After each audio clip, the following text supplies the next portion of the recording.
ماہ سفر کے تعلق سے صفحہ ہم شروع کریں گے اپنی اس آج کی گفتگو کو، اور ماہ سفر کے حوالے سے یہ جو عوام الناس میں غلط تصور ہے، اس مہینے کو منحوس خیال کیا جاتا ہے، اس مہینے میں بلاؤں کا نزول ہوتا ہے ایسا کہا جاتا ہے، یا یہ مہینہ بہت بھاری ہوتا ہے ایسا بھی کہا جاتا ہے، شریعت مطہرہ اس حوالے سے ہمیں کیا رہنمائی فراہم کرتی ہے؟ بسم اللہ الرحمن الرحیم۔ سب سے پہلی اور بنیادی بات جو ہمیں ذہن میں رکھنی چاہیے وہ یہ ہے کہ اللہ رب العزت نے جو ہمیں دین اسلام عطا فرمایا ہے اور اپنے کرم سے ہمیں مسلمان بنایا ہے، تو ایک مسلمان کی ذمہ داری یہ ہوتی ہے کہ وہ اسی چیز کو جائز قرار دے جس کو شریعت نے جائز قرار دیا ہو۔ ہمارے سامنے باقاعدہ طور پر شریعت موجود ہے، قرآن موجود ہے، احادیث مبارکہ موجود ہیں، تو ہم کسی چیز کو جائز اسی وقت کہیں گے جب قرآن اور احادیث مبارکہ اس کی فیور کر رہے ہوں، اس کو جائز قرار دے رہے ہوں، اور اگر قرآن اور حدیث مبارکہ میں کسی چیز کی ممانعت آ جاتی ہے تو اس کو نہ ماننا بھی ہم پر لازم ہوتا ہے۔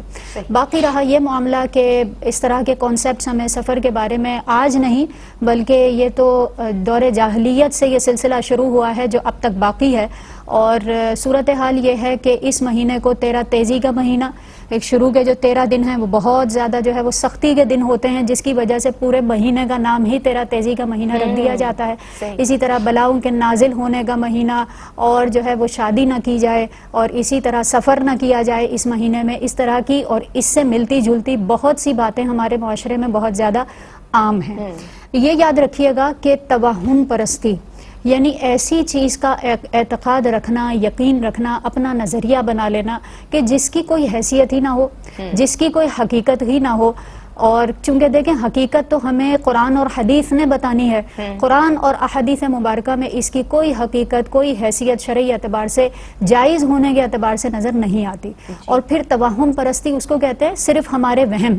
جن کی اصل میں کوئی حقیقت جس چیز کی موجود ہی نہیں ہے اور ہم اس کا تصور بنا کر بیٹھ جائیں، تو اس چیز کو دین اسلام منع فرماتا ہے۔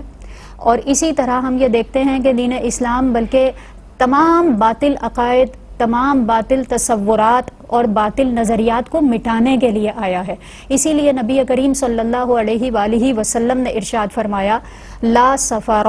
سفر کے بارے میں جو یہ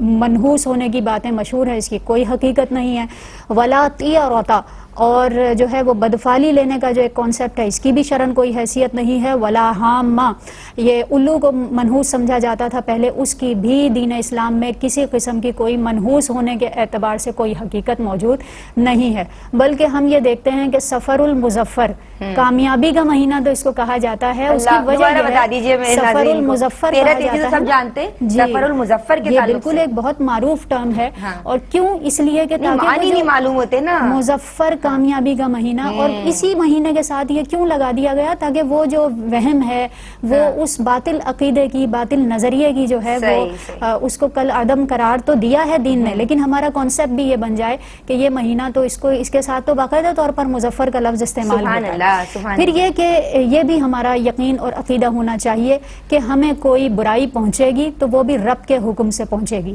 کوئی اگر بھلائی پہنچے گی تو وہ بھی رب تعالیٰ کے حکم سے پہنچے گی۔ نبی کریم صلی اللہ علیہ وآلہ وسلم نے ارشاد فرمایا کہ تمام لوگ اگر تمہیں کوئی نفع دینے پر جمع ہو جائیں تو اتنا ہی نفع دے سکتے ہیں جتنا اللہ رب العزت نے تمہاری تقدیر میں لکھ دیا ہو، اور اگر برائی دینے پر جمع ہو جائیں تو صرف اتنی ہی برائی پہنچا سکتے ہیں جتنی اللہ رب العزت نے تمہاری تقدیر میں لکھ دیا ہو۔ لہٰذا یہ جو برائی پہنچنی ہے یہ رمضان کے مہینے میں بھی پہنچ سکتی ہے، یہ جن مہینوں کو ہم متبرک مہینے سمجھتے ہیں ان میں بھی پہنچ سکتی ہے۔ تو اصل میں فاعل حقیقی اللہ رب العزت ہے، اور اس نے دنیا آزمائش کے لیے ہی بنائی ہے، اس لیے ہم آزمائشوں سے بھاگ نہیں سکتے، اور بس یہ دعا کرنی چاہیے کہ ہمیں اللہ رب العزت ناگہانی آفات سے محفوظ بھی رکھے اور صبر کی توفیق بھی عطا فرمائے۔ صرف ایک بات اور ایڈ کروں گی یہاں پر، اور وہ یہ کہ جہاں تک منحوس ہونے کی یا بے برکتی کی وجوہات کی بات ہے تو وہ سفر میں نہیں ہے، بلکہ ہماری بد اعمالیاں ہماری جو ہیں وہ